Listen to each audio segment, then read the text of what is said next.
আসসালামু আলাইকুম, স্বাগতম সবাইকে আজকের কাজে। আজ আমরা এই ক্লাসে শিখব বিবারগুলো কি কি এবং বিবার কোন টেন্সের মধ্যে বসে এবং প্রেজেন্টে কোন কোন কোন অক্সিলারি বার বসে এবং পাস্টে কোন কোন অক্সিলারি বার বসে এবং ফিউচারে কোন কোন অক্সিলারি বার বসে।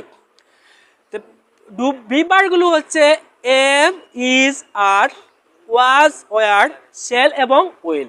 এখন যদি আমরা প্রশ্ন করি যে বিবারগুলো কোন টেন্সের মধ্যে বসে, বিবারগুলো বসে কন্টিনিউয়াস টেন্সের মধ্যে।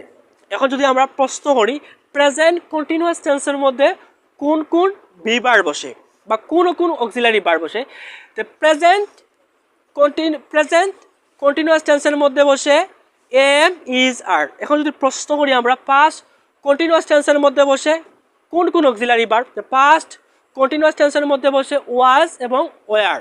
পাস্ট কন্টিনিউয়াস টেন্সের মধ্যে অক্সিলারি ভার্ব হিসেবে বসে ওয়াজ এবং ওয়ার। এখন যদি আবার প্রশ্ন করি আমরা ফিউচার কন্টিনিউয়াস টেন্সের মধ্যে কোন কোন অক্সিলারি ভার্ব বসে, তো ফিউচার উত্তর হবে ফিউচার কন্টিনিউয়াস টেন্সের মধ্যে বসে শেল বি এবং উইল বি অক্সিলারি ভার্ব হিসেবে বসে। তো আমরা এই ক্লাসে জানতে পারলাম যে বিবারগুলো কী কী এবং বিবারগুলো কোন টেন্সের মধ্যে বসে এবং প্রেজেন্ট কন্টিনিউয়াস টেন্সের মধ্যে কোন কোন অক্সিলারি বার বসে এবং ফিউচার কন্টিনিউয়াস টেন্সের মধ্যে কোন কোন অক্সিলারি বার বসে এবং পাস্ট কন্টিনিউয়াস টেন্সের মধ্যে কোন কোন অক্সিলারি বার বসে।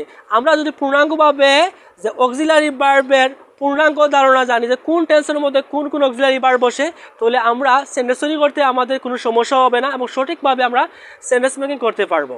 তো ধন্যবাদ সবাইকে এই ক্লাসে।